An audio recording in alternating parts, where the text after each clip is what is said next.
Hemmingford bypass. And I must say immediately what a great honour and a great privilege I think it must be for you, the people of Cottington, to have this gleaming new motorway going through your cruddy little village. I'm sorry, your little country village of cruddy Cottington. I know how proud you must feel at this moment to know that your obscure and unsung hamlet will now arise reborn as the very splendid and worthwhile Cottington Service Station, providing welcome refreshment and sanitary relief for every weary traveller on his way. Why don't you push off, you cut-faced old bat? And for myself, it gives me great pleasure to take this bottle of very splendid and worthwhile champagne and break it against the noble prow of this very splendid and worthwhile yellow bulldozer.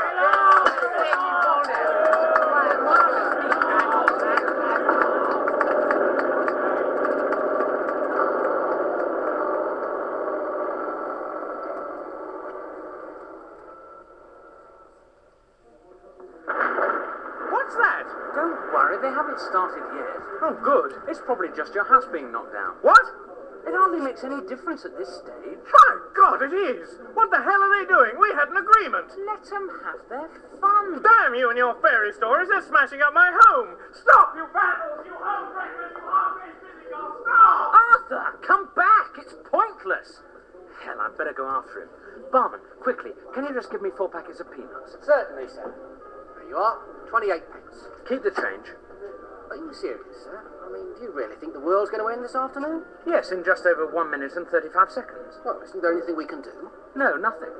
Oh, I was thought we were meant to lie down or put a paper bag over our head or something. If you like, yes. Oh, will that help? No. Excuse me, I've got to find my friend. Oh, well then. Last orders, please.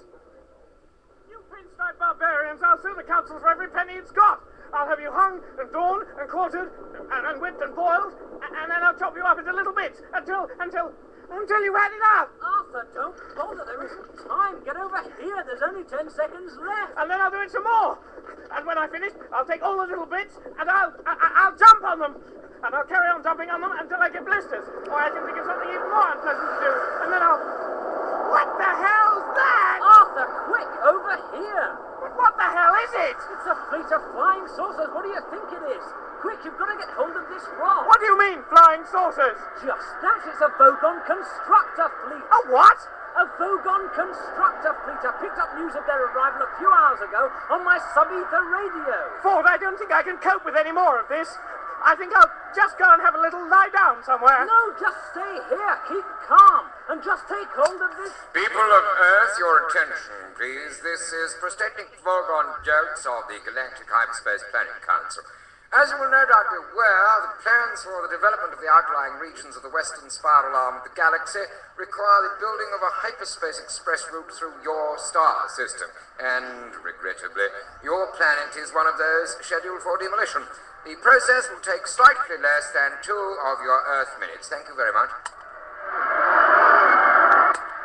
There's no point in acting all surprised about it. All the planning charts and demolition orders have been on display at your local planning department in Alpha Centauri for 50 of your Earth years, so you've had plenty of time to lodge any formal complaints, and it's far too late to start making a fuss about it now. What do you mean you've never been to Alpha Centauri?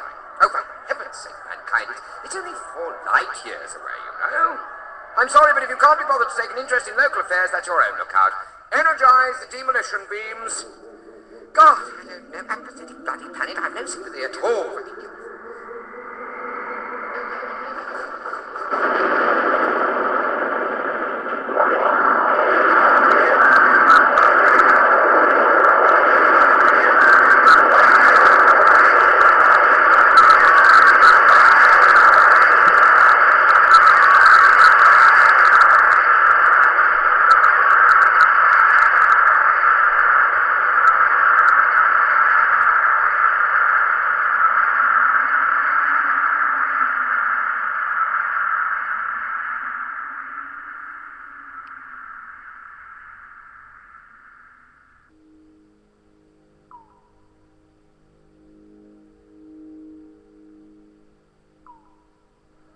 I bought some peanuts. What?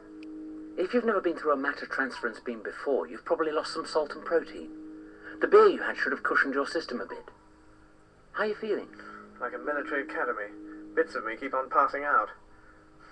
If I asked you where the hell we were, would I regret it? We're safe. Oh, good. We're in a small galley cabin in one of the spaceships of the Vogon constructor fleet. Ah, this is obviously some strange usage of the word safe that I wasn't previously aware of. I'll have a look for the light. All right. How did we get here? We hitched a lift. Excuse me, are you trying to tell me that we just stuck out our thumbs and some bug-eyed monster stuck his head out and said, "Hi, fellas, hop right in. I can take you as far as the Basingstoke roundabout." Well, the thumb's an electronic sub-ether device. The roundabout's at Barnard Star, 6 light years away. But otherwise, that's more or less right. And the bug-eyed monster? It's green, yes. Fine. When can I go home? You can't. Ah, I found the light.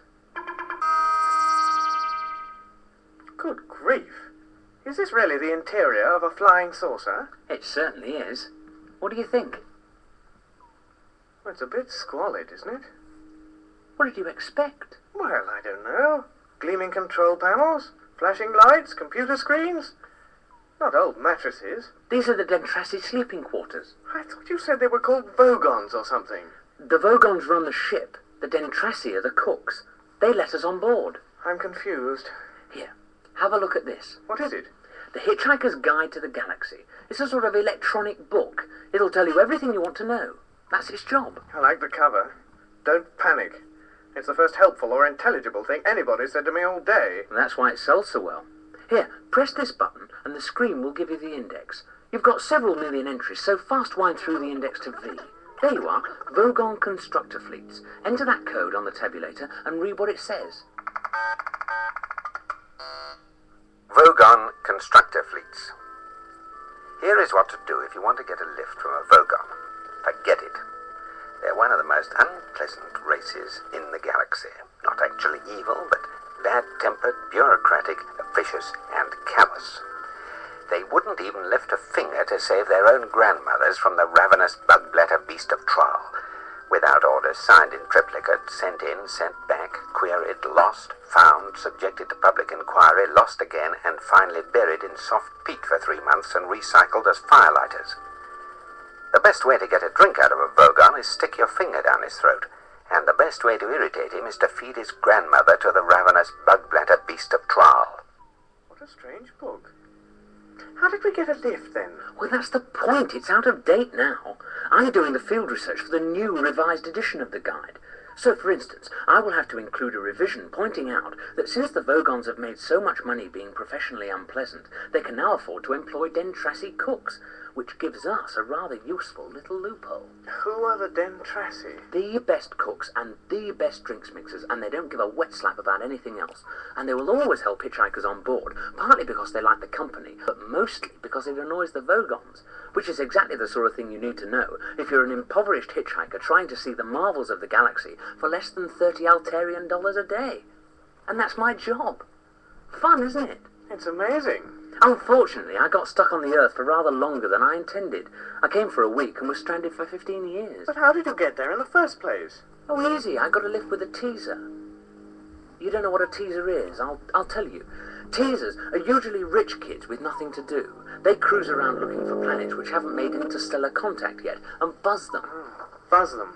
Yes, they find some isolated spot with very few people around, then land right by some poor unsuspecting soul whom no one's ever going to believe, and then strut up and down in front of him wearing silly antennae on their head and making beep-beep noises. Rather childish, really. Ford, I don't know if this sounds like a silly question, but what am I doing here? Well, you know that. I rescued you from the Earth. And what has happened to the Earth? It's been disintegrated. Has it? Yes, it just boiled away into space. Look, I'm a bit upset about that. Yes, I can understand. So, what do I do?